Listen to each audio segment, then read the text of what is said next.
Hello दोस्तों, एक बार फिर से स्वागत है आपका अपने YouTube चैनल पर। मैं हूं आपके साथ सुनील गुड़ियाल। आज से हम चर्चा कर रहे हैं 2019 में हुई परिषदीय परीक्षा के संदर्भ में विज्ञान विषय का जो पेपर आया था कक्षा 10 का, उसको सॉल्व करना शुरू करते हैं। जैसा कि हमेशा की तरह आपको पता है, जो पहला प्रश्न होता है वो बहुविकल्पीय प्रश्न होते हैं, जिसमें 6 प्रश्न पूछे गए थे। तो शुरू करते हैं उसको सॉल्व करना। पहला क्वेश्चन पूछा गया था, अम्लीय विलयन का पीएच मान होता है। आपको पता है विलयन कितने प्रकार के होते हैं? अम्लीय होता है, उदासीन हो सकता है और क्षारीय हो सकता है। ठीक है, तो यहाँ पे पूछा अम्लीय विलयन का पीएच मान। तो अम्लीय विलयन का पीएच मान कितना होता है आपका?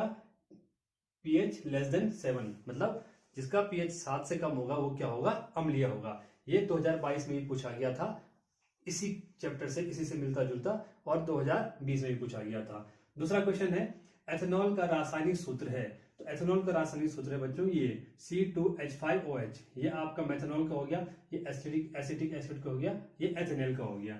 क्वेश्चन नंबर 3, मानव नेत्र के जिस भाग में किसी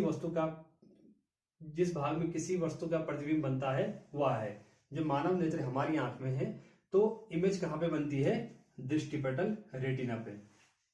क्वेश्चन नंबर 4, वैद्युत विभवांतर का एसआई मात्रक। तो वैद्युत विभवांतर का एसआई मात्रक है वोल्ट। ओम प्रतिरोध का मात्रक है, एम्पियर धारा का मात्रक है, और जूल ऊष्मा का मात्रक है।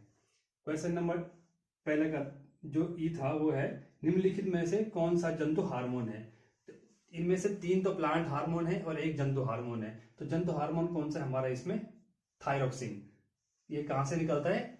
थायराइड ग्लैंड से। बाकी ऑक्सिन, जिबरेलिन, साइटोकाइलिन, ये सारे के सारे प्लांट हार्मोन्स हैं। बहुविकल्पीय प्रश्नों में अंतिम प्रश्न इस प्रकार है, बायोगैस का मुख्य अवयव है। तो बायोगैस का जो मेन कॉन्स्टिट्यूएंट है वो क्या होता है आपका? मीथेन होता है। ठीक है, अब आती है बारी अति लघु उत्तरीय प्रश्न की। इस प्रश्न का उत्तर एक शब्द से लेके एक लाइन तक होता है, उससे ज्यादा नहीं होता। कभी कभी 2 लाइन में चला जाता है, उससे ज्यादा कभी नहीं होता। ठीक है ना, और उससे ज्यादा हमें लिखना ही नहीं, क्योंकि 1 नंबर में पूछा गया है। प्रश्न नंबर 2, उस धातु का नाम व प्रतीक लिखिए जो सामान्य ताप पर द्रवावस्था में पाई जाती है। बेटा, इस प्रकार का प्रश्न हर बार पूछा जाता है।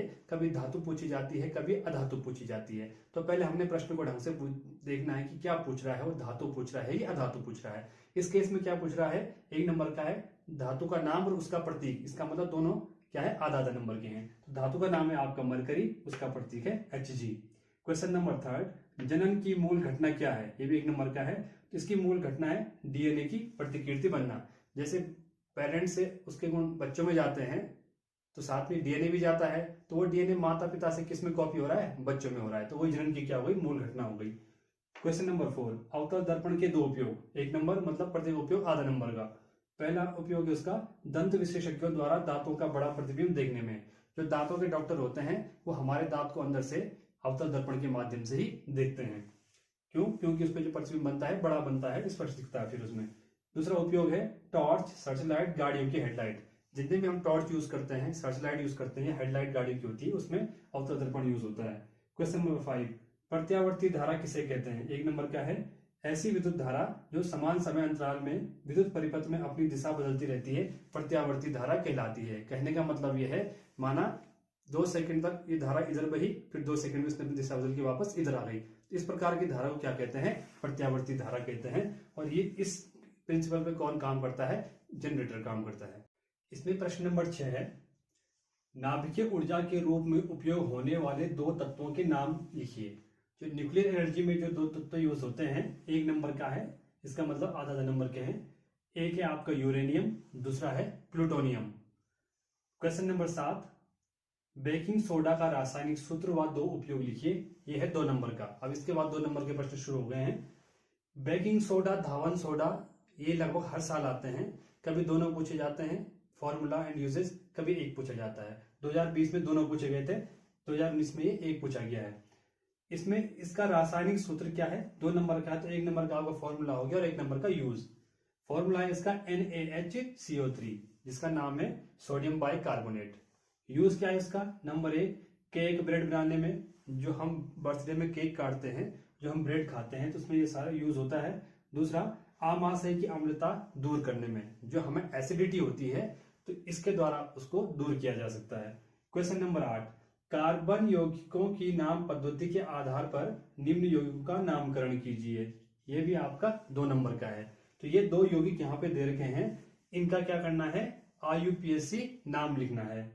नाम पद्धति IUPAC नहीं लिखा है, पर ये आप समझ लो कार्बन यौगिक की नाम पद्धति के आधार पर, इसका मतलब IUPAC नाम लिखना है। तो इसका आंसर है का एथेनॉल और का है एथेनेल। हमने कैसे फाइंड आउट किया, हमने ऐसे किया कि इस वाले जो कार्बनिक यौगिक है इसमें लगा है आपका एल्कोहल का फंक्शनल ग्रुप, ठीक है। तो एल्कोहल के फंक्शनल ग्रुप में हम अनुलग्न में क्या लगाते हैं, ऑल लगाते हैं। फंक्शनल ग्रुप का फॉर्मूला क्या है एल्कोहल का, OH, लास्ट में यहाँ OH आ गया। तो हमने क्या लगाया, यहाँ नंबर ऑफ कार्बन कितने हैं, 2। नंबर ऑफ कार्बन 2 को क्या बोलते हैं आपका एथ हो गया, ठीक है। प्लस एल्कोहल को अनुलग्न में क्या बोलते हैं, ऑल। तो ये क्या बन गया आपका एथेनॉल। सेम कंडीशन यहाँ पे है। सबसे पहले हम क्या देखते हैं कि इसमें फंक्शनल ग्रुप कौन सा है, या इसको कार्यात्मक समूह भी बोलते हैं। तो इसमें कौन सा फंक्शनल ग्रुप है आपका, ये वाला फंक्शनल ग्रुप है एल्डिहाइड का, ठीक है। तो एल्डिहाइड को भी अनुलग्न में लिखते हैं, उसमें लिखते हैं एल, क्या लिखते हैं एल। तो यहाँ भी नंबर ऑफ कार्बन कितने हैं, 2 हैं। तो 2 नंबर ऑफ कार्बन को बोलते हैं एथ, प्लस एल्डिहाइड को बोलते हैं एल। तो ये हो गया आपका एथेनेल। इसी कड़ी में हमारा नेक्स्ट क्वेश्चन है क्वेश्चन नंबर 9। इसमें 2 क्वेश्चन पूछे गए हैं। पहला है अवटु ग्रंथि या थायराइड ग्लैंड में स्रावित हार्मोन का नाम लिखिए। थायराइड ग्लैंड से कौन सा हार्मोन स्रावित होता है, तो वो कौन सा होता है हमारा थायरोक्सिन हार्मोन, ठीक है। 1 नंबर का था। क्वेश्चन नंबर 9 का खा, लार में पाए जाने वाले एंजाइम का नाम लिखिए। ये भी 1 नंबर का है। तो लार में कौन सा एंजाइम पाया जाता है, एमाइलेज, या इसको हम टाइलिन भी कहते हैं। आप टाइलिन लिखोगे तो वो भी सही है, और एमाइलेज भी लिखोगे तो वो भी सही है। ये कार्बोहाइड्रेट पाचक एंजाइम है। क्वेश्चन नंबर 10, इसमें पूछा गया है रक्तदाब क्या होता है, सामान्य प्रकुंचन दाब तथा अनुशीतलन दाब लगभग कितना होता है। 2 नंबर का है। 1 नंबर का आपका रक्तदाब की परिभाषा हो गई, और 1 नंबर में आधा नंबर का प्रकुंचन दाब और आधा नंबर का अनुशीतलन दाब। तो रक्तदाब क्या होता है, जिसे हम इंग्लिश में ब्लड प्रेशर कहते हैं और शॉर्टकट में बोलते हैं BP। रक्त वाहिकाओं की झिल्ली पर रक्त के द्वारा डाला गया दाब रक्तदाब कहलाता है, ठीक है। जो हमारी जो आर्टरीज और वेन है उनमें जो प्रेशर पड़ता है ब्लड के द्वारा सर्कुलेशन के समय, उसे ब्लड प्रेशर बोलते हैं। यह धमनियों में अधिक जबकि सिराओं में कम होता है। ब्लड प्रेशर कहाँ अधिक होता है, आर्टरीज में ज्यादा होता है और वेन्स में कम होता है। सामान्य रक्तदाब कितना होता है हमारा, 120/80 mmHg। सामान्य रक्तदाब पूछा नहीं है, लेकिन मैंने लिख दिया है। अब जो पूछा है वो देखिए, सामान्य प्रकुंचन दाब मतलब सिस्टोलिक प्रेशर, ये होता है जो 120/80 हम लिखते हैं। तो 120 जो है आपका वो है सिस्टोलिक प्रेशर या प्रकुंचन दाब, और जो 80 है उसको बोलते हैं अनुशीतलन दाब। सिस्टोलिक प्रेशर क्या होता है, जब हार्ट पंप करता है ऐसे दबता है अंदर के लिए, वो हो गया सिस्टोलिक प्रेशर। और जब हार्ट ढीला होता है उसे बोलते हैं डायस्टोलिक प्रेशर या अनुशीतलन दाब।